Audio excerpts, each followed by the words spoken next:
dear students, how are you all? How's your preparation going for NEET exam? So students, आज मैं आपके सामने ecology के का second chapter that is ecosystem का सेकेंड पार्ट लेकर आई हूँ। इस चैप्टर में से बहुत क्वेश्चंस आते हैं हमारे नीट एग्जाम में। अराउंड 2 to 3 क्वेश्चंस इस चैप्टर में से पक्के हैं। ये चैप्टर बहुत ही ज्यादा इंपॉर्टेंट है और इजी भी है। So as you all know me, myself doctor Kushika Taneja. I have 7+ years of teaching experience and I have mentored over 1000 of doctor students. तो बच्चों, ये हमारा सुपर मेगा रिवीजन सीरीज का टाइम टेबल है जिसमें हम इतने चैप्टर्स ऑलरेडी आपके साथ कवर कर चुके हैं। हम इकोसिस्टम चैप्टर पे है। कल हमने इकोसिस्टम पार्ट 1 पढ़ा था, आज हम इकोसिस्टम पार्ट 2 डिस्कस करेंगे। और बच्चों, जो भी लेक्चर के दौरान हम आपको पीडीएफ के अंदर एक्स्ट्रा मटेरियल प्रोवाइड करेंगे विद हाईलाइटेड एनसीईआरटी, वो आपको उसकी लिंक डिस्क्रिप्शन बॉक्स में दे दी जाएगी। Means the PDF is also available for you all free of cost. साथ ही साथ बच्चों, जो भी क्वेश्चंस जो हैं आप सॉल्व करते हैं पीवाईक्यूज, वो टॉपिक वाइज उसकी भी लिंक आपको डिस्क्रिप्शन बॉक्स में मिल जाएगी। So students, without wasting much time, चलिए स्टार्ट करते हैं इकोसिस्टम पार्ट 2। तो बच्चों, लास्ट क्लास में हमने एनर्जी फ्लो तक पढ़ लिया था। आज की क्लास में बच्चों हम इकोलॉजिकल पिरामिड के ऊपर चर्चा करेंगे। सो बच्चों, एनर्जी फ्लो में हमने क्या देखा था? हमने देखा था कि किस प्रकार एनर्जी जो है वो प्रोड्यूसर से हाई कंज्यूमर्स तक, टॉप लेवल ऑफ कंज्यूमर्स तक पहुंचती है, और जैसे जैसे हम ऊपर जाते जाते हैं तो एनर्जी लिंडमैन के 10% लॉ के हिसाब से घटती चली जाती है। सो बच्चों, अगर मैं इस फूड चेन का ही ग्राफिकल रिप्रेजेंटेशन करूंगी तो उसे हम इकोलॉजिकल पिरामिड्स कहते हैं। So we are just familiar with the shape of pyramid.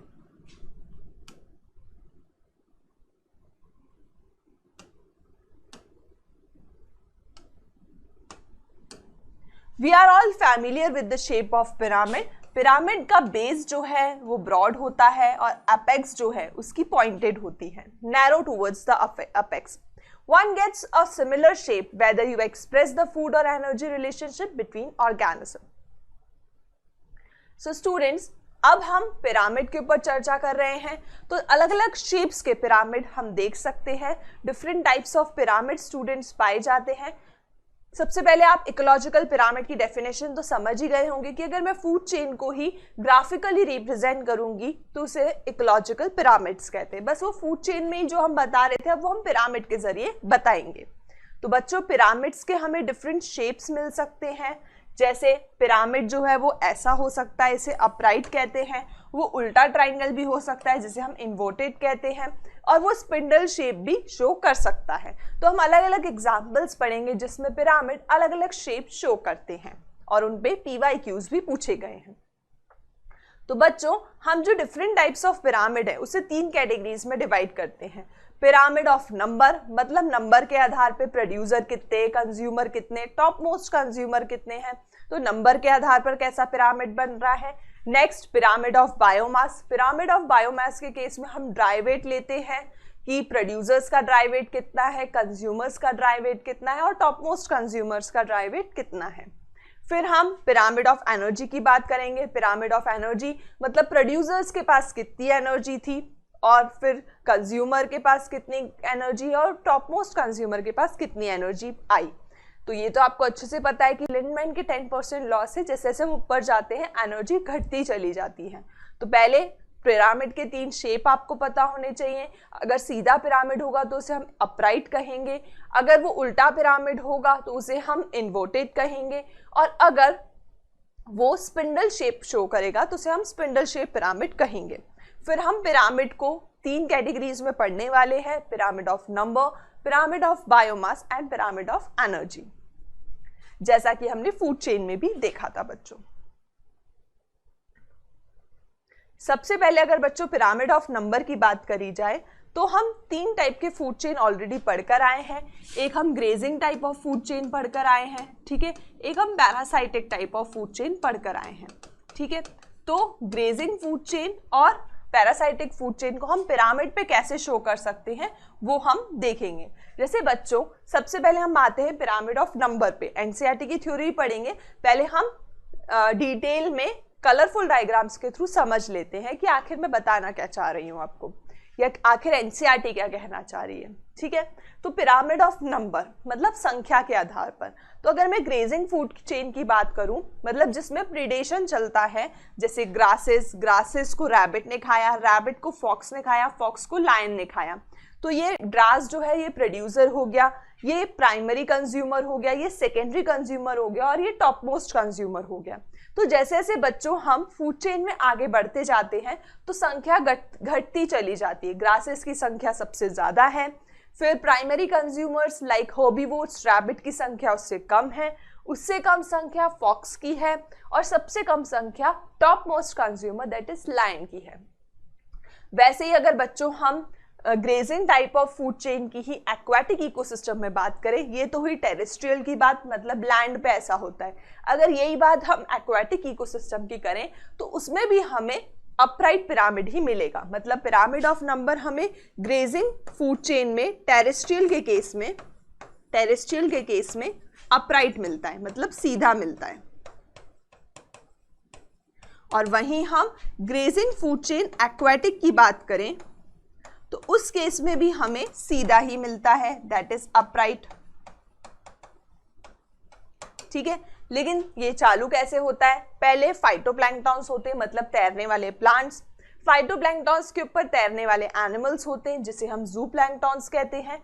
ज़ूप्लैंक्टन्स को छोटी मछलियां खाती हैं और छोटी मछली को बड़ी मछली खाती है। ठीक है, तो फाइटोप्लैंक्टन्स तो काफी ज्यादा माइक्रोस्कोपिक होते हैं, तो ऑब्वियसली उनकी संख्या ज्यादा होगी। उनसे कम ज़ूप्लैंक्टन की संख्या होती है, उनसे कम स्मॉल फिश की, और सबसे कम बिग फिश की। तो इसका भी पिरामिड जो है अपराइट बनता है, चाहे वो ग्रेजिंग फूड चेन हो, ग्रेजिंग टेरेस्ट्रियल फूड चेन हो, या ग्रेजिंग एक्वाटिक फूड चेन हो। अगर दोनों क्वेश्चंस आपको आते हैं तो दोनों के लिए आप अपराइट पे टिक करके आएंगे, और इन शेप्स के ऊपर लगातार PYQs पूछे जा रहे हैं। अब आते हैं बच्चों parasitic type of food chain पे। Parasitic of type of food chain का, जैसे कि मैंने आपको एग्जांपल बताया था कि एक पेड़ है, एक पेड़ के ऊपर 5 चिड़िया हैं। ठीक है, तो और उस प्रत्येक चिड़िया के ऊपर thousands of bacteria as a parasite पाए जाते हैं, थाउजेंड्स ऑफ माइक्रोस्कोपिक ऑर्गेनिज्म पाए जाते हैं एज अ पैरासाइट्स। ठीक है, तो संख्या अगर हम देखें बच्चों, तो हम जैसे जैसे टॉप कंज्यूमर तक जाते जा रहे हैं तो संख्या बढ़ती चली जा रही है। मतलब यहाँ पे उल्टा हो रहा है, घटने की बजाय बढ़ती चली जा रही है। इसीलिए हमें parasitic type of food chain का पिरामिड उल्टा मिलता है, जिसे हम इन्वर्टेड कहते हैं। तो अगर मैं पिरामिड ऑफ नंबर की बात करूं बच्चे लोगों, पिरामिड ऑफ अगर मैं नंबर की बात करूं तो मुझे 2 टाइप के शेप मिलते हैं। एक है अपराइट माने सीधा, और एक है इन्वर्टेड माने उल्टा।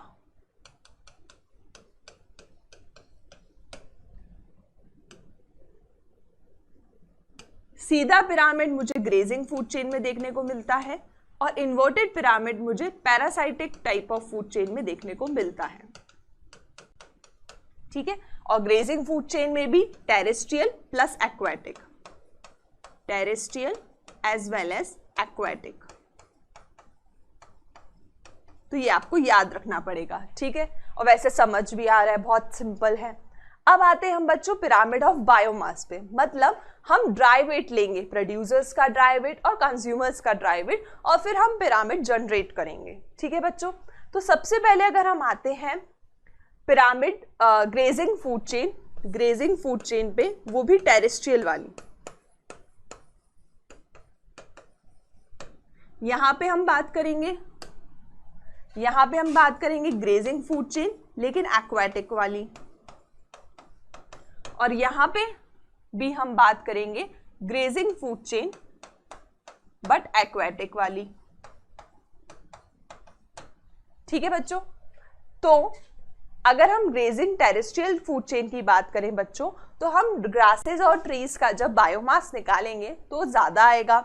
उससे कम बायोमास हर्बीवोर्स लाइक रैबिट्स का आएगा, उससे कम biomass secondary consumers like fox का आएगा, और सबसे कम बायोमास हमें टर्शरी या top most consumer like lion का मिलेगा। तो मतलब हमें अभी ग्रेजिंग फूड चेन का टेरेस्ट्रियल टाइप ऑफ बायोमास का भी जो हमें पिरामिड है वो हमें अपराइट ही मिलता है,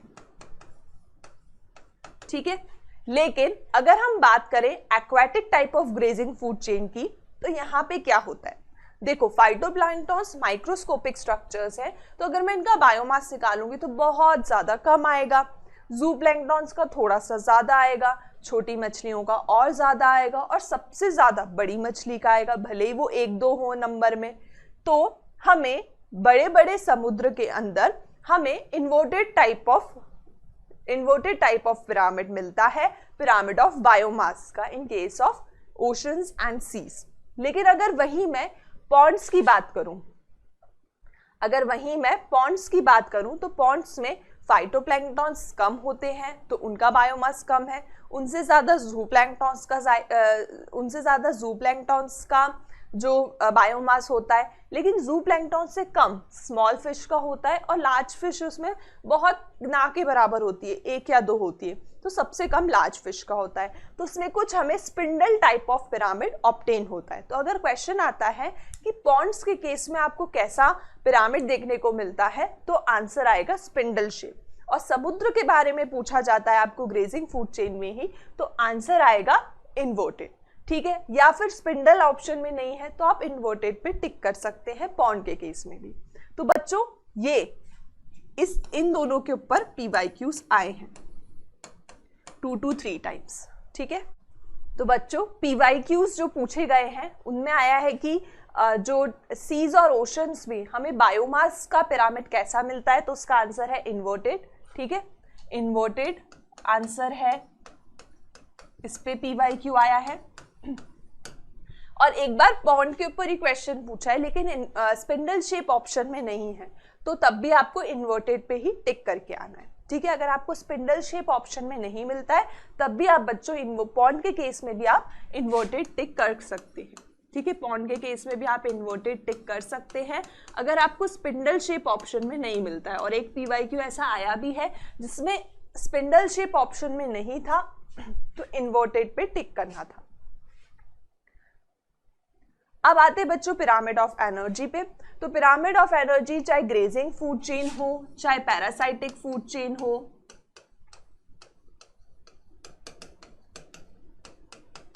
ग्रेजिंग फूड में भी चाहे टेरेस्ट्रियल हो चाहे एक्वेटिक हो, सभी में एनर्जी का फ्लो प्रोड्यूसर से कंज्यूमर की तरफ होता है। क्यों? क्योंकि प्रोड्यूसर्स ऑटोट्रॉफिक होते हैं, वो स्वयं अपना खाना बना सकते हैं, लेकिन कंज्यूमर्स अपना खाना खुद नहीं बना सकते हैं। इसीलिए बच्चों हमें पिरामिड ऑफ एनर्जी के बारे में तो कभी भी कंफ्यूज होना ही नहीं है, क्योंकि हमेशा हमें अपराइट और इरेक्ट शेप मतलब सीधा पिरामिड ही देखने को मिलेगा एनर्जी के केस में। और इसके ऊपर भी बच्चों 2 से 3 बार PYQ पूछा गया है।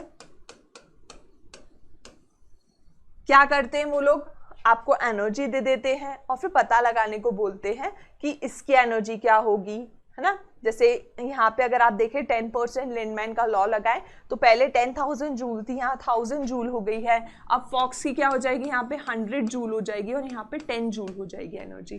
तो 10% लिंडमैन के लॉ से जो एनर्जी है ऊपर जाते जाते घटती चली जाती है, from producer to top most consumer.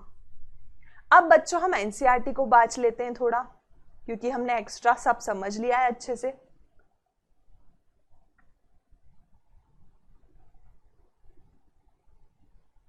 हम यहां पे थे बच्चों, ये जो रिलेशनशिप है इसे हम एक्सप्रेस करते हैं in the terms of pyramid of energy, pyramid of number and pyramid of biomass. Base हमेशा पिरामिड का ब्रॉड होता है, एपेक्स हमेशा नैरो होती है, ठीक है। तो बेस पे हमेशा हम प्रोड्यूसर्स को लेते हैं और एपेक्स पे हम कंज्यूमर्स को लेते हैं,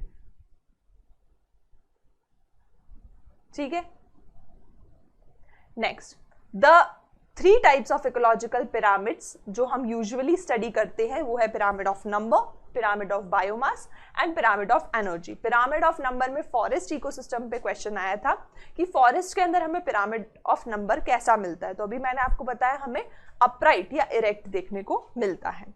तो बच्चों ये है नंबर ऑफ इंडिविजुअल्स, ये पहला है pyramid of number in a grassland ecosystem, जहां पे प्रोड्यूसर्स की संख्या ज्यादा है, उससे कम प्राइमरी कंज्यूमर की, उससे कम सेकेंडरी कंज्यूमर की, और सबसे कम top most consumer like lions की।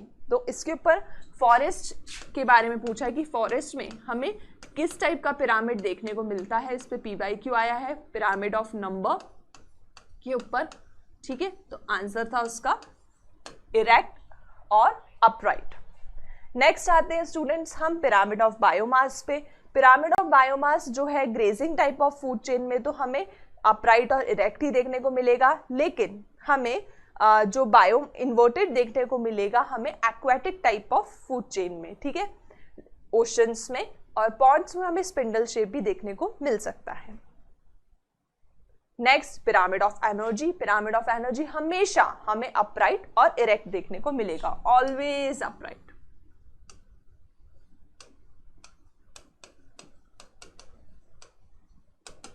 ठीक है, चलो। Any calculations of energy content biomass और number has to include all organism at that trophic level. No generalization we make will be true if we take only a few individual। मतलब हमें उस जगह पे मौजूद सभी ऑर्गेनिज्म को consider करना पड़ेगा, हम डिस्क्रिमिनेशन नहीं कर सकते कि थोड़े बहुत ऑर्गेनिज्म को ही ले लें। One must remember that the trophic level represents functional level, not a species as such। तो बच्चों ट्रॉफिक लेवल जो होता है वो फंक्शनल लेवल के लिए होता है, ना कि किसी स्पीशीज के लिए फिक्स है। A given species may occupy more than one trophic level in the same ecosystem. For example, sparrow। तो स्पैरो जो है बच्चों वो प्राइमरी कंज्यूमर है अगर वो सीड खाती है, फ्रूट खाती है, लेकिन वो सेकेंडरी कंज्यूमर बन जाती है अगर वो इंसेक्ट और वॉर्म खाती है, क्योंकि स्पैरो ओमनिवोर्स में आती है। इस पे PYQ भी पूछा गया है कि कुछ ऑर्गेनिज्म ऐसे भी होते हैं जो अलग अलग ट्रॉफिक लेवल्स पे पाए जा सकते हैं। जैसे अगर स्पैरो सीड खाएगी तो डायरेक्टली प्लांट खा रही, मतलब वो हर्बीवोर की तरह एक्ट कर रही है, तब उसे हम प्राइमरी कंज्यूमर मतलब सेकेंड ट्रॉफिक लेवल पे रखेंगे। लेकिन अगर वो इंसेक्ट्स या वॉर्म खा रही हैं तो वो सेकेंडरी कंज्यूमर्स पे आ जाती हैं या थर्ड ट्रॉफिक लेवल पे आ जाती हैं। तो इस केस में बच्चों स्पैरो जो है वो 2 ट्रॉफिक लेवल शो कर सकती है। इसके ऊपर PYQ भी पूछा गया है। ज्यादातर इकोसिस्टम के अंदर पिरामिड ऑफ नंबर, एनर्जी और बायोमास अपराइट आते हैं, लेकिन जहां जहां एक्सेप्शंस है वहां आपको याद रखना है। जैसे pyramid of number parasitic food chain के केस में हमें इन्वर्टेड देखने को मिलता है, उसी प्रकार से बच्चों पिरामिड ऑफ बायोमास हमें aquatic type of food chain के अंदर इन्वर्टेड देखने को मिलता है और पॉन्ड के अंदर स्पिंडल शेप।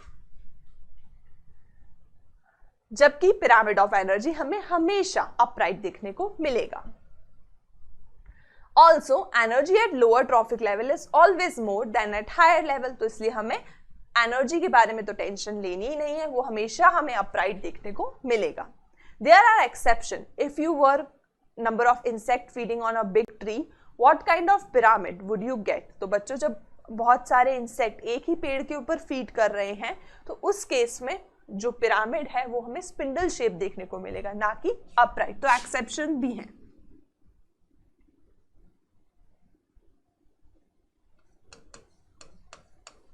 इस केस में हमें इन्वर्टेड देखने को मिलेगा या फिर स्पिंडल शेप भी देखने को मिल सकता है, लेकिन अपराइट नहीं देखने को मिलेगा।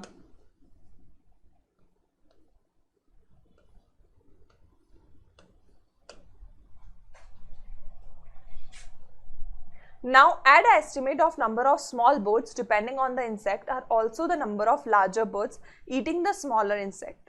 ठीक है, the pyramid of biomass in सी के केस में पिरामिड ऑफ बायोमास हमें इन्वर्टेड देखने को मिलता है। इस पे भी PYQs 2 से 3 बार पूछा गया है और इसके ऊपर भी PYQ आया है, इंसेक्ट वाली लाइन के ऊपर भी। देखा आपने ऑलमोस्ट हर एक लाइन पे PYQ आपको मिल रहा है इकोसिस्टम चैप्टर में। पिरामिड ऑफ एनर्जी हमें हमेशा अपराइट देखने को मिलेगा, एनर्जी वाले पिरामिड के ऊपर भी PYQ है। कभी भी हमें इन्वर्टेड देखने को नहीं मिलेगा। 10% लॉ के हिसाब से प्रोड्यूसर्स खाना खुद बनाते हैं, इसलिए उनके पास एनर्जी ज्यादा होती है। कंज्यूमर प्रोड्यूसर पे डिपेंड है अपने एनर्जी के लिए, इसलिए उनकी एनर्जी ऊपर जाते जाते घटती चली जाती है।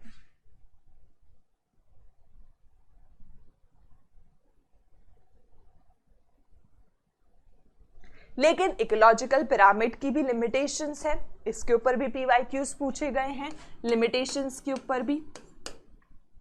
ठीक है, अगर एक ही स्पीशीज 2 या 2 से ज्यादा ट्रॉफिक लेवल में आती है तो वो हम पिरामिड पे नहीं शो कर सकते। जैसे स्पैरो का मैंने आपको एग्जांपल दिया था कि स्पैरो सीड भी खा सकती है, स्पैरो इंसेक्ट भी खा सकती है, लेकिन एक बार में आप एक ही चीज शो कर सकते हैं। ये पहला लिमिटेशन है इकोलॉजिकल पिरामिड का। तो this is the first limitation. Second limitation कि आप फूड वेब इस पे शो नहीं कर सकते। फूड चेन तो शो कर लोगे, लेकिन जो कॉम्प्लेक्स इंटरकनेक्टेड फूड चेन होती है जिसे फूड वेब कहा जाता है, वो कैसे शो करोगे? वो हम इकोलॉजिकल पिरामिड के ऊपर शो नहीं कर सकते। So this is the second limitation, that food web can't be shown on ecological pyramid. Next, saprophytes को कोई जगह नहीं दी गई है, मतलब डीकंपोजर्स और सैप्रोफाइट को फूड चेन फूड वेब में कोई जगह नहीं दी गई है। अब हम आते हैं बच्चों नेक्स्ट टॉपिक पे, that is ecological succession. Ecological succession का सबसे पहले आप हिंदी मतलब समझिए। इकोलॉजिकल सक्सेशन क्या होता है? देखो, एक खाली जगह थी, बंजर जमीन थी, ठीक है, वहां पर एकदम से पहले बायोटिक या लिविंग ऑर्गेनिज्म का जन्म होना, फिर धीरे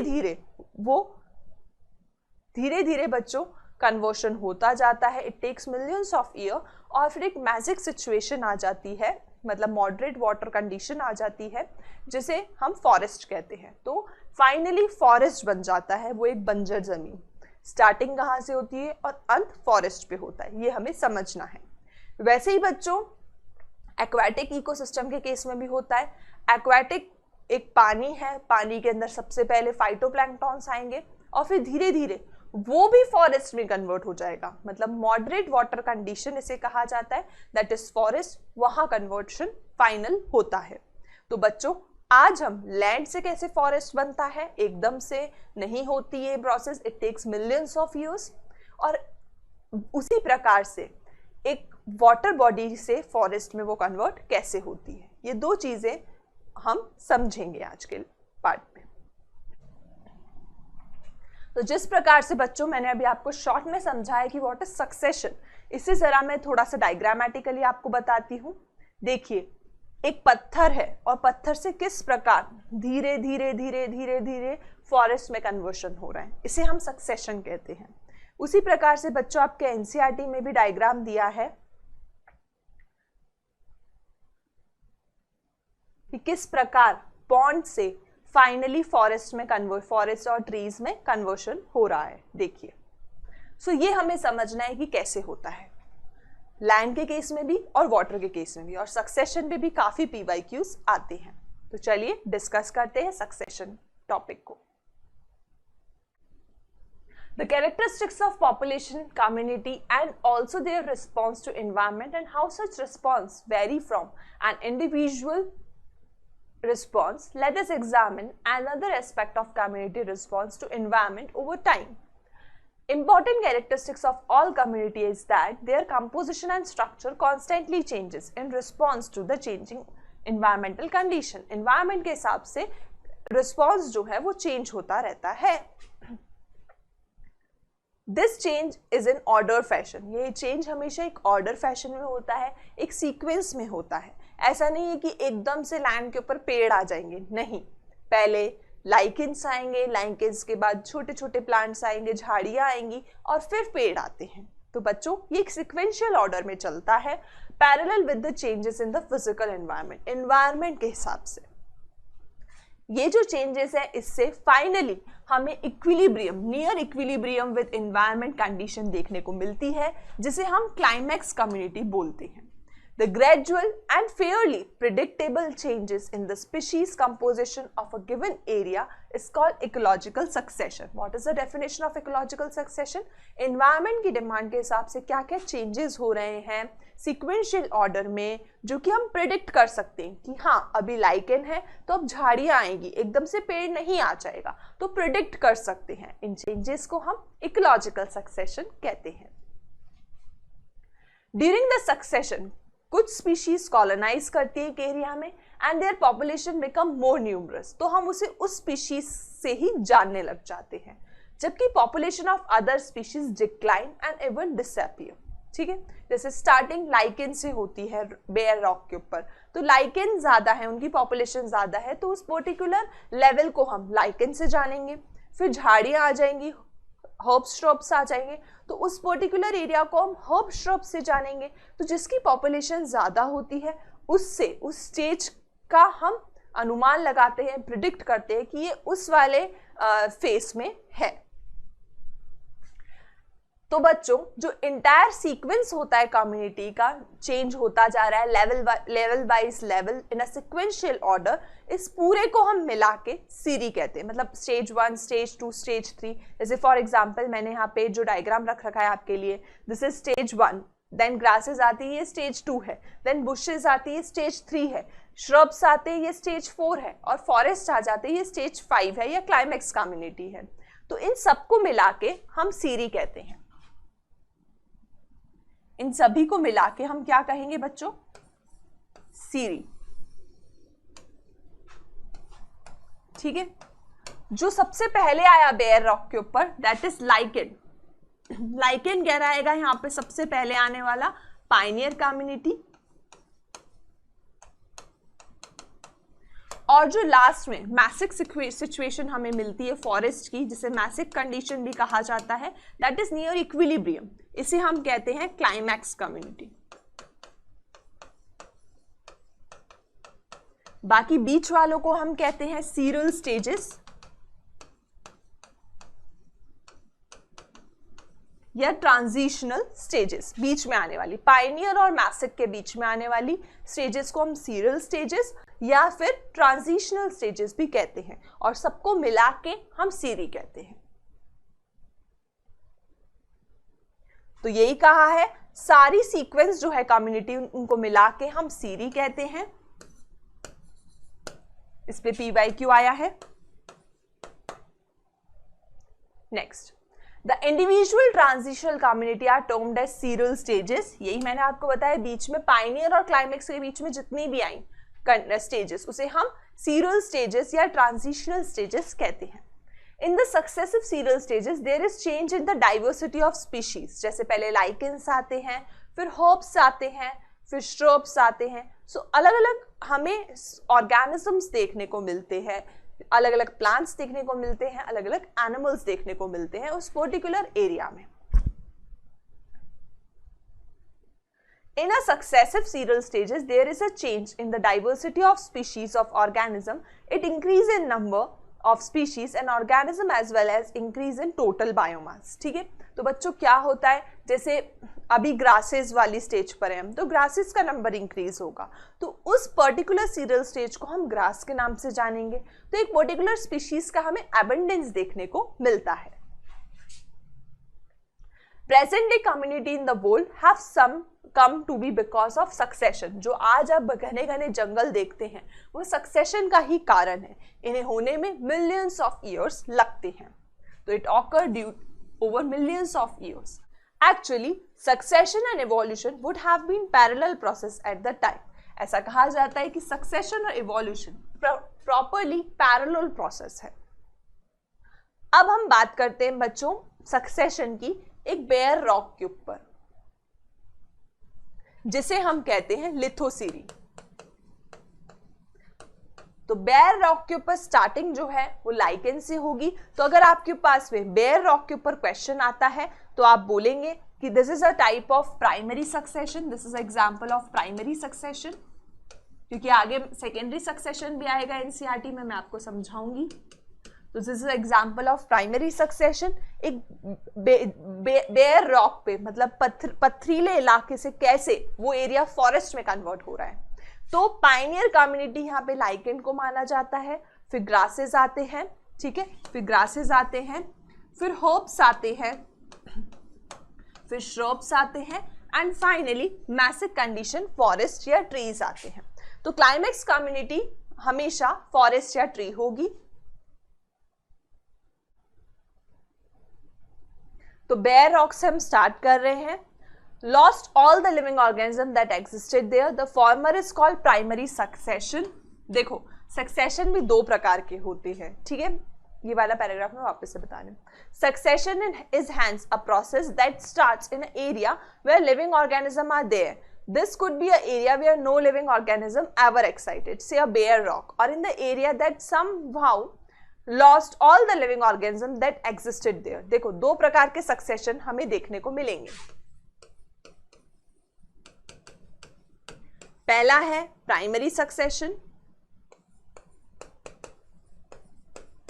और दूसरा है सेकेंडरी सक्सेशन.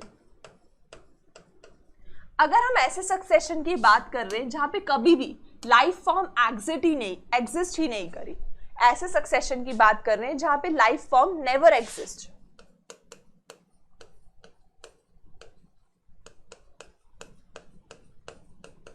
तो ऐसे सक्सेशन को हम प्राइमरी सक्सेशन बोलेंगे.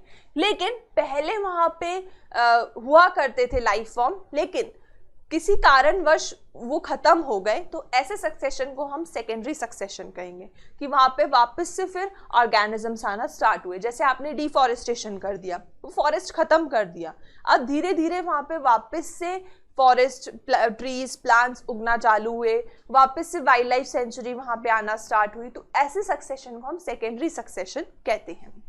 ठीक है, प्रीवियस में वहां पे लाइफ फॉर्म्स थी, लाइफ फॉर्म एग्जिस्ट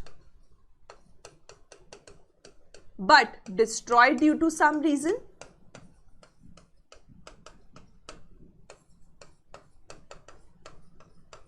और अब वापस से वहां पे न्यू लाइफ फॉर्म अपीयर हो रही है.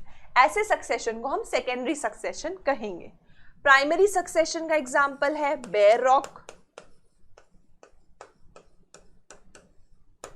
और एक वाटर बॉडी के ऊपर फॉरेस्ट में कन्वर्ट होना, वो भी प्राइमरी सक्सेशन का एग्जाम्पल है. सेकेंडरी सक्सेशन का एग्जाम्पल है डिफॉरेस्टेड एरिया. तो ये प्राइमरी और सेकेंडरी सक्सेशन के ऊपर भी PYQs पूछे गए हैं कि डिफॉरेस्टेड एरिया वाला सक्सेशन किस टाइप का सक्सेशन है, तो सेकेंडरी सक्सेशन, या इनमें से कौन सा सेकेंडरी टाइप ऑफ सक्सेशन है, तो आपको पता होना चाहिए. ठीक है, तो इस पे PYQ पूछा गया है. Examples of area where primary succession occurs are newly cooled lava, तो newly cooled lava के ऊपर शायद एक PYQ है. bare rock, newly created pond और reservoir, ये सब primary succession के example है. very important. the establishment of a new biotic community, और इसमें जो process होती है, succession होता है, इसमें slow होता है. इस पे भी question पूछा जाता है कि succession किसमें fast है और किसमें slow है. तो primary के केस में slow है और सेकेंडरी के केस में थोड़ा फास्ट होता है as compare to the primary succession. तो स्लो होता है, ये भी इंपॉर्टेंट है. Before a biotic community of diverse organism can become establish, there must be soil. Depending mostly on the climate, it takes natural process several hundreds of year to convert a bare rock into a soil.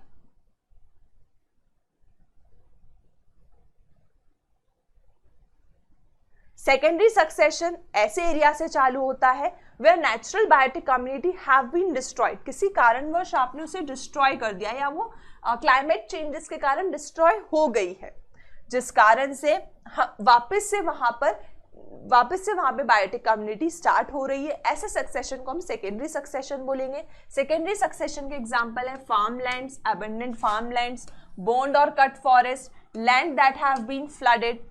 ऐसे succession को हम secondary succession कहते हैं. Secondary succession primary succession से तेज गति से होता है, फास्टर होता है. सो इस लाइन के ऊपर भी PYQ पूछा गया है.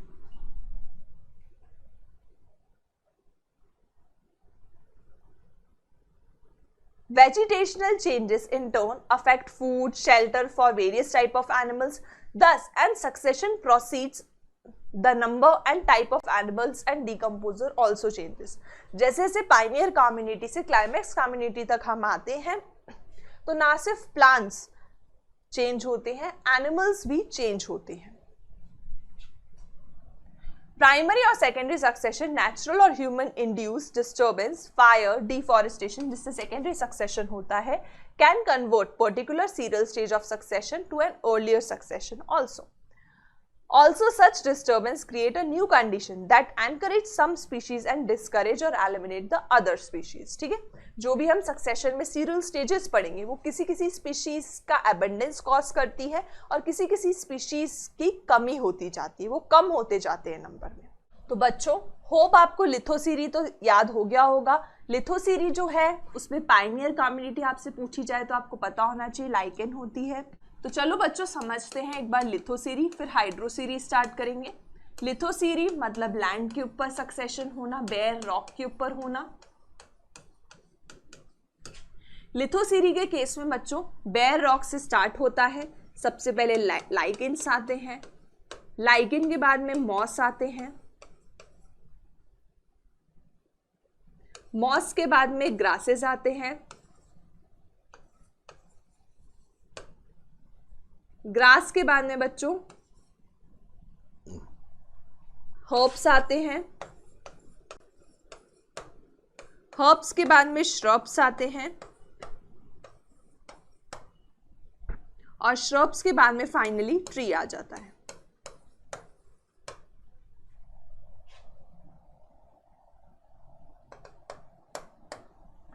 लाइकेन को हम पायनियर कम्युनिटी मानेंगे।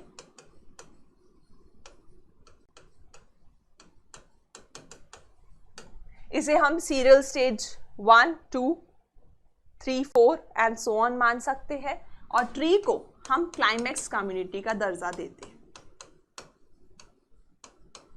तो अगर लिथोसीरी से रिलेटेड कुछ भी आपके ऊपर PYQs आते हैं आपके एग्जाम में तो आपको ये ऑर्डर लिथोसीरी के लिए याद रखना है, मतलब बेयर रॉक के ऊपर कैसे सक्सेशन होता है। अब एनसीईआरटी में हाइड्रोसीरी को डिटेल में समझा रखा है तो वो हम देख लेते हैं बच्चों। Succession of plant based on the nature of the habit whether it is water और वेरी वेट और वेरी ड्राई। सक्सेशन दो प्रकार का होता है, हाइड्राच और ज़ैराच। जैसे मैंने अभी आपको लिथोसीरी बताया तो वो ज़ैराच में आता है। Hydrarch succession takes place in wet area. Hydrarch pond वगैरह से अगर वो फॉरेस्ट में कन्वर्ट हो रहा है तो उसे हम हाइड्राच सक्सेशन कहते हैं। The successional series progress from hydric to mesic condition, मतलब ज्यादा पानी से मॉडरेट वाटर कंडीशन, जिसे हम ट्रीज कहते हैं। अगेंस्ट दिस ज़ैराच सक्सेशन जो है वो ड्राई से मैजिक में जाएगा, मतलब फाइनल जो ट्रीज या फॉरेस्ट वाली कंडीशन है उसे हम मैजिक कंडीशन कहते हैं। तो मैजिक कंडीशन में फाइनल क्लाइमेक्स कम्युनिटी रुक जाएगी because this is the equilibrium climax and ये ट्रीज के द्वारा होता है। इस पे PYQ पूछा गया है मैजिक कंडीशन पे। तो ज़ैराच में भी ड्राई से मैजिक में जाएगा, हाइड्राच में ज्यादा वेट से मैजिक में जाएगा।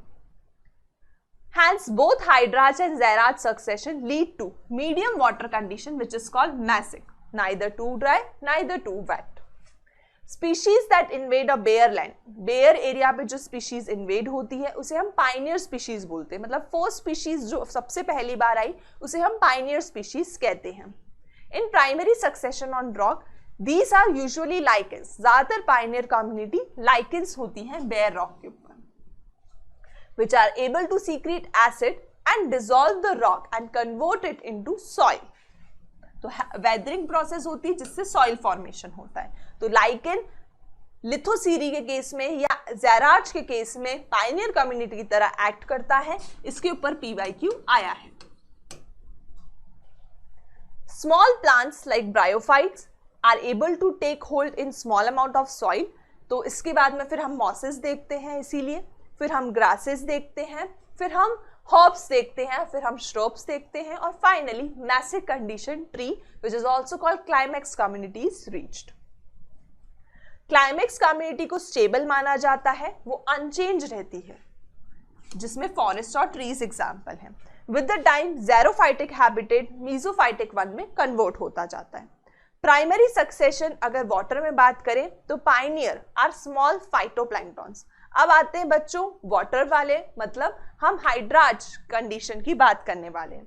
तो हाइड्राच कंडीशन में हम एनसीईआरटी के डायग्राम से समझते हैं। इसका मेरे पास एक ट्रिक भी है बच्चों आपके लिए।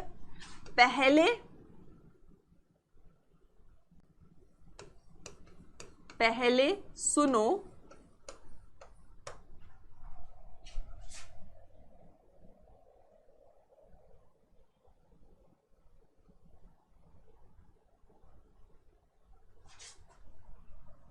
पहले सुनो फिर रटो, फिर रटो, मस्त मार्क्स स्कोर करो, मस्त मार्क्स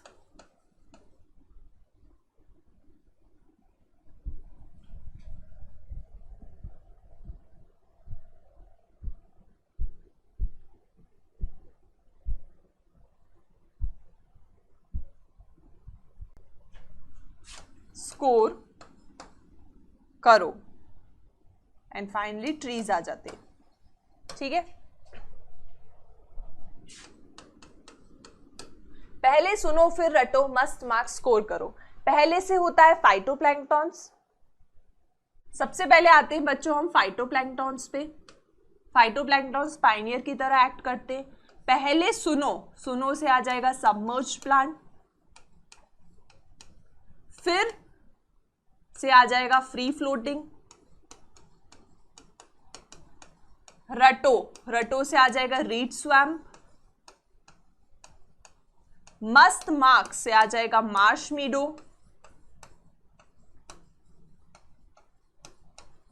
स्कोर करो scrub, and finally trees which act as a climax community.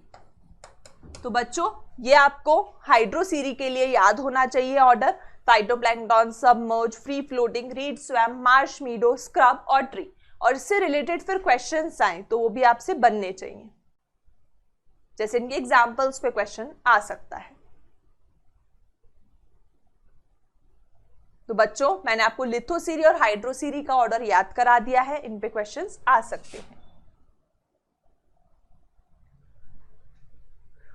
In primary succession in water pioneer small phytoplanktons होते हैं which are replaced by rooted submerge. सुनो से सबमर्ज प्लांट्स था, फिर रूटेड फ्लोटिंग एंजियोस्पर्म्स आ जाते हैं। ठीक है, पहले सुनो फिर रटो, फिर फ्री फ्लोटिंग आ जाते हैं, रटो से रीड स्वैम्प आ जाते हैं, मस्त मार्क से मार्श मीडो आ जाते हैं, फिर स्क्रब एंड फाइनली ट्रीज। मतलब क्लाइमेक्स कम्युनिटी वापस से ट्रीज ही है, फॉरेस्ट ही है। With the time water body is converted into land and trees are the mesic condition. The secondary succession the species that invade. अब हम आते हैं सेकेंडरी सक्सेशन पे। ये हमने दोनों प्राइमरी सक्सेशन के एग्जाम्पल देखे कि न्यूली फॉर्म पॉन्ड किस प्रकार से फॉरेस्ट में कन्वर्ट हो रहा है, और उसी प्रकार से बेयर रॉक किस प्रकार फॉरेस्ट में कन्वर्ट हो रहा है। अब बच्चों हम डिस्कस करेंगे सेकेंडरी सक्सेशन के ऊपर। सेकेंडरी सक्सेशन में the species that invade depend upon the condition of the soil and availability of water the environment needs. Since soil is already there, soil पहले से ही बन चुकी है, यहाँ पे सक्सेशन का रेट बहुत ज्यादा फास्टर होता है। ठीक है, क्योंकि हमें प्राइमरी सक्सेशन के केस में तो पहले सॉइल भी बनानी पड़ रही है। What is important to understand that succession, particularly primary succession, is a very slow process because soil formation also takes place. इसमें बहुत सारी इमेजेस है ना, ये पेज खुलने में बहुत टाइम लगता है। Years of climax to be reached. Another important fact is to understand that all the succession, whether taking place in water or land, वो अंत उसका climax community that is magic condition में ही हो रहा है। तो होप स्टूडेंट्स आप मेरे साथ सक्सेशन टॉपिक अच्छे से समझ पाए होंगे। नेक्स्ट टॉपिक पे आते हैं स्टूडेंट्स हम, last topic that is nutrient cycle. ठीक है, न्यूट्रिएंट साइकिल जो है ये भी बहुत इंपॉर्टेंट टॉपिक है, आपको पता होना चाहिए न्यूट्रिएंट साइकिल के बारे में। न्यूट्रिएंट साइकिल का क्या फायदा है बच्चों? न्यूट्रिएंट साइकिल जो है वो बायोटिक और एबायोटिक फैक्टर्स को या ऑर्गेनिज्म को आपस में जोड़ती है। इवन बायोटिक को भी आपस में वो कनेक्ट करती है, जिससे एक साइकिल बन जाती है। हम हमारी लाइफ जर्नी में जो भी मिनरल्स न्यूट्रिएंट्स लेते हैं अपने, उसे हम यूज भी करते हैं, लेकिन जो हमारी बॉडी में बच जाते हैं वो हम सॉइल को रिटर्न करके जाते हैं। इसे ही हम कहते हैं न्यूट्रिएंट साइकिल। तो बच्चों न्यूट्रिएंट साइकिल में हम carbon cycle, nitrogen cycle, phosphorus cycle, calcium cycle पढ़ सकते हैं। They are present in the soil at any given time, इसे हम स्टैंडिंग स्टेट बोलते हैं। तो बच्चों जैसे कि कल के लेक्चर में मैंने आपको स्टैंडिंग क्रॉप के बारे में बताया था, जब ऑर्गेनिक कंटेंट की हम बात करते हैं तो उसे हम स्टैंडिंग क्रॉप कहते हैं, और जब हम इनऑर्गेनिक कंटेंट की बात करते हैं तो उसे हम स्टैंडिंग स्टेट कहते हैं। दोनों के ऊपर ही PYQs आ चुके हैं। What is important to appreciate that nutrients which are never lost from the ecosystem, rather they are recycled। कभी भी जो nutrients होते हैं वो loss नहीं होते, वो recycle होते चले जाते हैं, and they are again returned to the soil। The movement of nutrient element through the various component of an ecosystem is called nutrient cycling। Another name of nutrient cycling is biogeochemical cycle। biogeochemical cycle nutrient cycle का दूसरा नाम है। bio मतलब living organism, geo मतलब rock, air, water, और इनके बीच में cycling होना is called biogeochemical cycle। Biogeochemical cycle दो प्रकार की होती है, गैशियस एंड सेडिमेंट्री। इसके ऊपर PYQ पूछा गया है कि इसमें से कौन सी गैशियस है और कौन सी सेडिमेंट्री है।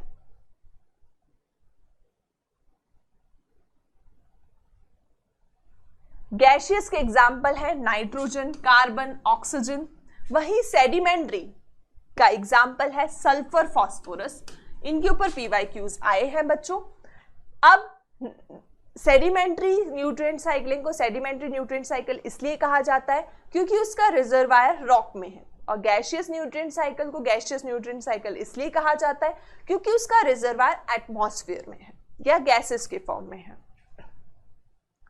इन्वायरमेंटल फैक्टर जैसे सॉइल, मॉइस्चर, pH, टेम्परेचर भी न्यूट्रिएंट साइकिल के रेट को डिसाइड करते हैं।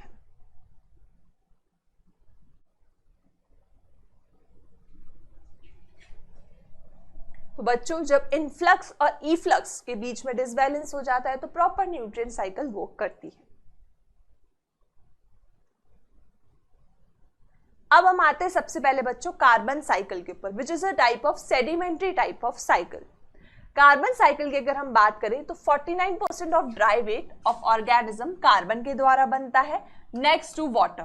अगर हम कार्बन के रिजर्वायर की बात करें तो हम देखेंगे कि 71% जो कार्बन है वो डिसॉल्व फॉर्म में ओशंस में पाया जाता है। इस लाइन के ऊपर PYQ पूछा गया है, आपको पता होना चाहिए 71% कार्बन ओशंस में मौजूद है in the form of reservoir. This oceanic reservoir regulates the amount of carbon dioxide in the atmosphere। अब जो फॉसिल फ्यूल्स होते हैं वो भी कार्बन का सोर्स होते हैं। जब भी हम फॉसिल फ्यूल जैसे कोयला, पेट्रोल को जलाते हैं तो कार्बन डाइऑक्साइड गैस रिलीज होती है। ये हमें क्या बताती है कि ये कार्बन के बने होते हैं। नेक्स्ट, डेड ऑर्गेनिजम्स में भी कार्बन होता है। Then according to one estimate 4 × 10⁻13 kg of carbon annually fix किया जाता है बायोस्फीयर में by the process called photosynthesis, क्योंकि कार्बन डाइऑक्साइड से ही ग्लूकोज बनता है। Considerable amount of carbon dioxide CO2 के फॉर्म में हम रिलीज भी करते हैं। देखो फोटोसिंथेसिस के फॉर्म में प्लांट्स लेते हैं, लेकिन CO2 हम रेस्पिरेशन के फॉर्म में प्लांट्स और एनिमल बाहर एनवायरनमेंट में रिलीज आउट भी करते हैं। तो आप खुद समझ गए किस प्रकार से इनटेक हो रहा है हमारी साइकिल में और किस प्रकार से आउटपुट हो रहा है उसका। ठीक है, डीकंपोजर भी CO2 पूल में ऐड करते हैं। डीकंपोजर्स डेड ऑर्गेनिक मैटर को डिके करके कार्बन को सॉइल में ऐड करते हैं। हम अगर जितने भी फॉसिल फ्यूल्स बनते हैं डेड डिकेड मैटर से, वो फॉसिल फ्यूल को जला के भी कार्बन डाइऑक्साइड एनवायरनमेंट में रिलीज होती है। तो अब इतना समझने के बाद बच्चों हम साइकिल पे नजर डालते हैं जिसपे PYQ ऑलरेडी आ चुका है। ये तो फास्फोरस साइकिल है, कार्बन साइकिल पीछे दे रखी। तो देखो बच्चों ये कार्बन साइकिल है कि किस प्रकार से प्लांट्स फोटोसिंथेसिस के द्वारा कार्बन डाइऑक्साइड का एटमॉस्फेयर से इनटेक करते हैं, और जो इनटेक करते हैं लेकिन आउटपुट का जरिया ज्यादा है। ये जितने भी एक्वेटिक ऑर्गेनिज्म हैं वो रेस्पिरेशन के द्वारा, इवन प्लांट्स रेस्पिरेशन के द्वारा कार्बन डाइऑक्साइड एनवायरनमेंट में फेंकेगा। हम एनिमल्स कार्बन डाइऑक्साइड रेस्पिरेशन के द्वारा एनवायरनमेंट में फेंकेंगे, लेकिन और फिर बच्चों डीकंपोजर्स, हम मर जाएंगे, प्लांट्स मर जाएगा, तो वो जब डीकंपोज होंगे तो डेट्राइटस फूड चेन जब चलेगा तो वो भी कार्बन जो है वो सॉइल के अंदर इंपोर्ट करता है। अब ये जो डेड डिकेड पार्ट है, इनसे फ्यूचर में फॉसिल फ्यूल्स बनते हैं, it takes millions of year, और ये जो फॉसिल फ्यूल्स है अगर आप इन्हें जलाएंगे तो भी कार्बन डाइऑक्साइड रिलीज होती है एनवायरनमेंट में। साथ ही साथ बच्चों आप इलेक्ट्रिसिटी प्रोड्यूस करते हैं, हीट प्रोड्यूस करते हैं, उसमें भी कार्बन डाइऑक्साइड एनवायरनमेंट में रिलीज होती है। तो कार्बन डाइऑक्साइड एटमॉस्फेयर में आने का सोर्स बहुत सारा है, लेकिन इनटेक जो है बच्चों वो सॉइल से होता है with the help of plants, और साथ ही साथ फोटोसिंथेसिस के जरिए होता है with the help of plants, और प्लांट्स आगे कंज्यूमर्स में पास ऑन करता है। तो ये थी बच्चों कार्बन साइकिल। होप बच्चों आप कार्बन साइकिल समझ गए होंगे कि फोटोसिंथेसिस के द्वारा प्लांट फिक्स कर सकते हैं और फॉसिल फ्यूल का कंबशन होगा, हम रेस्पिरेशन के द्वारा एटमॉस्फेयर में रिटर्न बैक करते हैं कार्बन को, और मरने के बाद सॉइल में भी कार्बन रिटर्न होता है।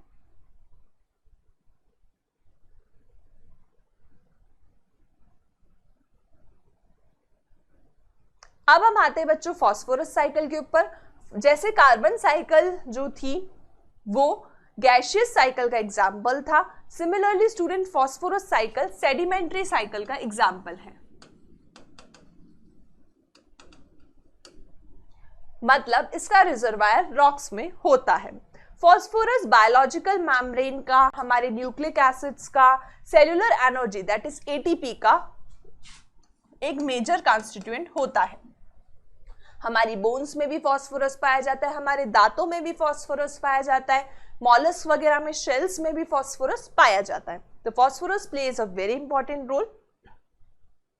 फॉस्फोरस का मेन रिजर्वायर रॉक है, इसलिए ये सेडिमेंट्री टाइप ऑफ साइकिल है। हर्बीवोर्स और अदर एनिमल्स जो है फॉस्फोरस सिर्फ प्लांट से ले सकते हैं, और प्लांट सॉइल से लेती है, और सॉइल में पत्थरों से आया है। मतलब फॉस्फोरस का मेन रिजर्वायर रॉक है। मरने के बाद हम फॉस्फोरस वापस से सॉइल को रिटर्न करके जाते हैं। इस प्रकार से फॉस्फोरस न्यूट्रिएंट साइकिल कंप्लीट होती है। चलिए एक बार नजर डालते हैं। इसको भरने के लिए PYQ आया था, एज इट इज डायग्राम को फिल करने के लिए PYQ पूछा गया है कि जो रॉक है, रॉक सॉइल बनता है, तो सॉइल में फॉस्फोरस आ चुका है, मतलब रॉक में ही मेन फॉस्फोरस है। ठीक है, अब रॉक से सॉइल बनेगी, सॉइल को प्लांट्स ले सकते हैं, दैट इज प्रोड्यूसर, प्लांट्स को एनिमल्स खाएंगे, एनिमल्स और प्लांट्स मर जाएंगे तो डीकंपोजिशन होगा, वापस से सॉइल को रिटर्न हो जाएगा। तो इसे फिल करने के लिए PYQ पूछा गया था। तो आपको पता होना चाहिए फॉस्फोरस साइकिल कैसे बनती है। वेरी सिंपल, बहुत सिंपल है वैसे तो। Herbivores and other animals obtain the elements from plants. The waste products and the dead organism they decompose, and the phosphorus is returned to the soil itself again. Phosphorus cycle are firstly atmospheric input of phosphorus through rainfall are much smaller than the carbon input. ठीक है, carbon का input rainfall के form में ज्यादा होता है as compare to phosphorus. Secondly gaseous exchange of phosphorus between organism and environment are negligible. तो atmosphere में आपने देखा कुछ एक्सचेंज है ही नहीं, ना के बराबर फॉस्फोरस का एक्सचेंज होता है। अब आते हैं स्टूडेंट्स हम लास्ट टॉपिक पे, दैट इज इकोसिस्टम सर्विसेज। ये बहुत शॉर्ट टॉपिक है, लेकिन इसके ऊपर भी PYQs आए हैं। इकोसिस्टम सर्विसेज की अगर हम बात करें बच्चों, तो हमें इकोसिस्टम से, एनवायरनमेंट से फ्री ऑफ कॉस्ट बहुत सारी सर्विसेज मिल रही हैं, फ्री ऑफ कॉस्ट। इसीलिए हम इसे फॉर ग्रांटेड लेते हैं और हमारी ज़रूरत को लालच में परिवर्तित कर देते हैं, जिसके कारण इकोसिस्टम को बहुत अफेक्ट होना पड़ रहा है, और इस कारण से आपको क्लाइमेटिक डिसबैलेंस देखने को मिल रहा है, और बहुत सारी स्पीशीज जो है बच्चों वो घटती चली जा रही है, एंडेंजर्ड होती जा रही हैं और एक्सटिंक्ट होती जा रही हैं। तो इंसान जब तक अपने बारे में ही सोचता रहेगा तब तक कुछ नहीं हो सकता हमारे एनवायरनमेंट का। हमें अपने साथ साथ मौजूद अलग दूसरी स्पीशीज जो बेजुबान है उनके बारे में भी सोचना पड़ेगा बच्चों, तभी हम अच्छी जिंदगी फ्यूचर में जी सकते हैं। नहीं तो वो दिन दूर नहीं जब अंत हो जाएगा। So students, it's very important to use environment friendly products and think about other species also. So ecological services में भी हम इसी बारे में बात करने वाले हैं कि जो भी हमें services free of cost ecosystem से मिल रही हैं, for example healthy forest ecosystem air को प्यूरिफाई करता है, सॉइल फॉर्मेशन होती है, वेदरिंग होती है, फिर flood, cycle nutrient, generate fertile soils, ये सब हमारी इकोसिस्टम हमें सर्विसेज देती है फ्री ऑफ कॉस्ट, और भी कई अनेक services. Cultural value, aesthetic value, spiritual value, आप फूल चढ़ाते हैं भगवान को, वो सब आपको कहाँ से मिल रहा है? इकोसिस्टम से। तो बच्चों, इसके बारे में चर्चा करी थी साइंटिस्ट रॉबर्ट कोस्टेंजा ने। इनके ऊपर PYQ पूछा गया है कि सबसे पहली बार प्राइस टैग लगाने की बात इकोसिस्टम पे किसने करी थी? तो रॉबर्ट कोस्टेंजा ने करी थी। उन्होंने सोचा कि जो भी हम इकोसिस्टम से फ्री ऑफ कॉस्ट सर्विसेज लेते हैं, अगर उस पर प्राइस टैग लगा दिया जाए तो क्या होगा। तो वो ऐसा देखते हैं कि जब हम प्राइस टैग लगाना स्टार्ट करते हैं, तो उन्होंने प्राइस टैग जो एनुअल निकाला वो 33 ट्रिलियन का निकाला on these fundamental ecosystem services which are largely taken for granted because they are free. ये nearly twice है, this is nearly twice the value of global gross GNP, global gross national productivity, जो कि 18 trillion US$ के लगभग आती है। Out of the total cost, ये जो $, 33 ट्रिलियन की जो कॉस्ट निकाली थी रॉबर्ट कोस्टेंजा ने, एनुअल खर्च, अगर हम उससे डिवाइड करें तो इसमें से 50% जो प्राइस है वो सॉइल फॉर्मेशन को जाएगा and contributes to other services like, देखो 50% कॉस्ट तो किसे चला गया? सॉइल फॉर्मेशन को, and contributes of services like recreation, मतलब कुछ भी रिक्रिएशन करना है, जैसे कुछ डिस्ट्रक्शन हो जाता है उसे वापस से रिक्रिएट करना है, तो रिक्रिएशन और nutrient cycle, recreation less than 10%, nutrient cycle जो भी हमने पढ़ा वो भी लेस देन 10%, ठीक है, दोनों को मिला के नहीं बोला है, ईच बोला है, ठीक है, recreation and nutrient cycling are less than 10%, and the cost of climatic regulation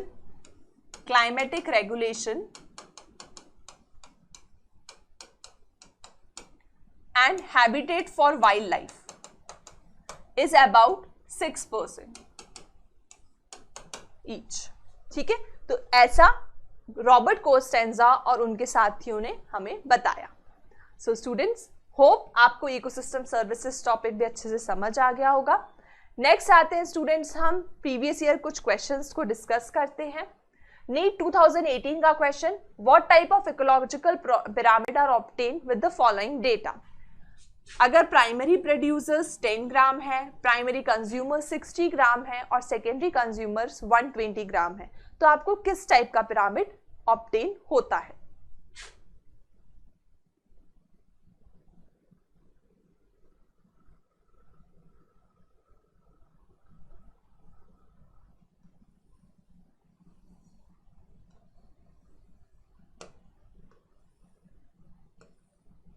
जो प्रोड्यूसर्स है बच्चों, उनका कम है, दैट इज 10 ग्राम है, इसलिए उल्टा ग्राफ हमें यहाँ पे ऑब्टेन होगा। प्राइमरी कंज्यूमर का 60 ग्राम है और सेकेंडरी कंज्यूमर का 120 ग्राम है। तो इस प्रकार से बच्चों हमें इन्वर्टेड मतलब उल्टे पिरामिड वाला ग्राफ ऑब्टेन होगा। ये बायोमास का ग्राफ है और इसे हम मान सकते हैं कि एक्वेटिक इकोसिस्टम का ग्राफ होगा। Next question, Which of the following ecological pyramids is generally inverted? Inverted pyramid हमें किसका आता है? तो बच्चों, जैसे कि मैंने आपको बताया था, एक्वाटिक इकोसिस्टम में हमें जो पिरामिड ऑफ बायोमास है वो उल्टा मिलता है, ठीक है। तो पिरामिड ऑफ बायोमास इन सी, तो ये फर्स्ट ऑप्शन ही सही हो जाता है। पिरामिड ऑफ नंबर गलत है, पिरामिड ऑफ एनर्जी हमेशा सीधा आता है। Pyramid of biomass in forest भी हमें सीधा मिलता है। सो इसमें से इन्वर्टेड फर्स्ट है, that is pyramid of biomass in sea, क्योंकि फाइटोप्लैंक्टॉन्स नीचे की तरफ आते हैं, यहाँ पे फाइटोप्लैंक्टॉन्स आएंगे, फिर फाइटोप्लैंक्टॉन्स के बाद जू प्लैंक्टॉन्स आएंगे, जू प्लैंक्टॉन्स के बाद हमें स्मॉल फिशेस का बायोमास आएगा और स्मॉल फिश के बाद हमें लार्ज फिश का बायोमास देखने को मिलेगा, जो सबसे ज्यादा होता है। Next, inter relation to gross primary productivity and net primary productivity, which one of the following statement is correct? Gross primary productivity हमेशा एनपीपी से ज्यादा होगी। हाँ भैया, ये बात तो बिल्कुल सही है कि जीपीपी हमेशा एनपीपी से ज्यादा होगी, क्योंकि प्लांट फोटोसिंथेसिस के पहले जो पहली प्रोडक्टिविटी बनाएगा वो जीपीपी होगा, फिर वो अपने फायदे के लिए उसे यूज करेगा और हमारे लिए एनपीपी अवेलेबल करेगा। तो जीपीपी हमेशा एनपीपी से ज्यादा होगी। तो पहली लाइन ही करेक्ट मिल चुकी है हमें। Gross primary productivity and net primary productivity are one and same, गलत है। There is no relationship between GPP and NPP, ये बात भी गलत है, क्योंकि हमने देखा था बच्चों GPP minus R is equals to NPP, माने रिलेशनशिप तो है। Gross primary productivity is always less, ये बिल्कुल अपोजिट लाइन है फर्स्ट वाले की, तो ये भी गलत है। नेक्स्ट क्वेश्चन पे आते हैं बच्चों।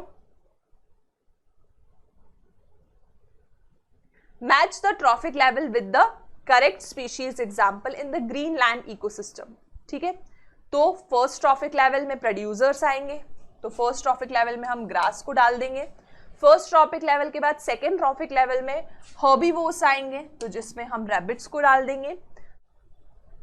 थर्ड ट्रॉफिक लेवल में काऊ आएगी और फोर्थ ट्रॉफिक लेवल में वल्चर्स आएंगे। ठीक है, तो बच्चों इस प्रकार से आंसर जो है वो फोर्थ बैठ रहा है। नेक्स्ट, इसमें से बताना है कौन सी स्टेटमेंट इनकरेक्ट है। ठीक है, गलत कौन सी? तो बच्चों फर्स्ट ऑप्शन है biomass decreases from first to fourth trophic level, तो ये सही बात है। नेक्स्ट, एनर्जी कंटेंट इंक्रीजेस, तो ये बिल्कुल बात गलत हो जाती है, क्योंकि हमने पढ़ा है कि प्रोड्यूसर से जैसे जैसे हम कंज्यूमर की या टॉप मोस्ट कंज्यूमर की तरफ जाते तो एनर्जी घटती चली जाती है। ठीक है, तो ये सेकेंड ऑप्शन सही है, दैट इज इनकरेक्ट पूछा था, क्योंकि नंबर ऑफ इंडिविजुअल डिक्रीज होते हैं फर्स्ट से फोर्थ ट्रॉफिक लेवल में, कुछ एक्सेप्शंस भी हैं लेकिन मोस्टली ऐसा ही होता है, और एनर्जी कंटेंट डिक्रीज होती है फर्स्ट से फोर्थ ट्रॉफिक लेवल में, ये बात बिल्कुल सही है। तो सेकेंड ऑप्शन इज करेक्ट। इसमें से कौन सी इनकरेक्ट है? फॉस्फोरस साइकिल से रिलेटेड। फॉस्फेट्स मेजर फॉर्म होता है फॉस्फोरस रिजर्वायर का, तो ये बात बिल्कुल सही है। इनकरेक्ट पूछा है। फॉस्फोरस जो है सॉल्युबलाइजिंग बैक्टीरिया, वो फॉस्फोरस रिलीज करते हैं फ्रॉम ऑर्गेनिक रिमेन्स, सही बात है, by the process called decomposition. There is appreciable respiratory release of phosphorus into atmosphere. बच्चों एटमॉस्फेयर और लिविंग ऑर्गेनिज्म का फॉस्फोरस एक्सचेंज ना के बराबर है, ये एनसीईआरटी की लाइन है। सो ऑप्शन थर्ड इनकरेक्ट सही हो जाता है, और ये सेडिमेंट्री टाइप ऑफ साइकिल है बिकॉज इसका मेन रिजर्वायर रॉक है। So third option is incorrect. The rate of decomposition is faster in the ecosystem due to following factor except detritus rich in sugar, warm and moist environment. ये first और second तो सही है कि first और second अगर होता है तो मतलब ये डिपेंड करता है डिकम्पोजिशन शुगर कंटेंट के ऊपर। वार्म एंड मॉइस्ट इन्वायरमेंट में ज़्यादा तेज गति से डिकम्पोजिशन होगा। एरोबिक सॉइल माइक्रोब्स के प्रेजेंस में तो माइक्रो ऑर्गेनिजम्स का भी रोल होता है। Detritus rich in lignin and chitin, तो अगर डेट्राइटिस लिग्निन और काइटिन में रिच है तो एनसीईआरटी की लाइन है डीकम्पोजिशन की प्रोसेस जो है वो डिक्रीज हो जाती है, और यहाँ पे इंक्रीज फास्टर होने की बात करी है। तो ऑप्शन फोर्थ जो है वो सही ऑप्शन है, आंसर है।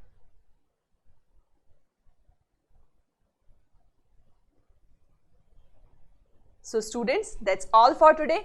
होप आपने मेरे साथ आज का लेक्चर एंजॉय करा होगा, that is ecosystem part 2। Qualitative knowledge बच्चों और फैलाएं, अगली क्लास से अपने फ्रेंड्स को भी लेके आएं, जिससे हम भी मोटिवेट हो। ज़्यादा बच्चे होंगे तो ज़्यादा से ज़्यादा लाइक करें, सब्सक्राइब करें हमारे चैनल को, एंड ऑल द बेस्ट।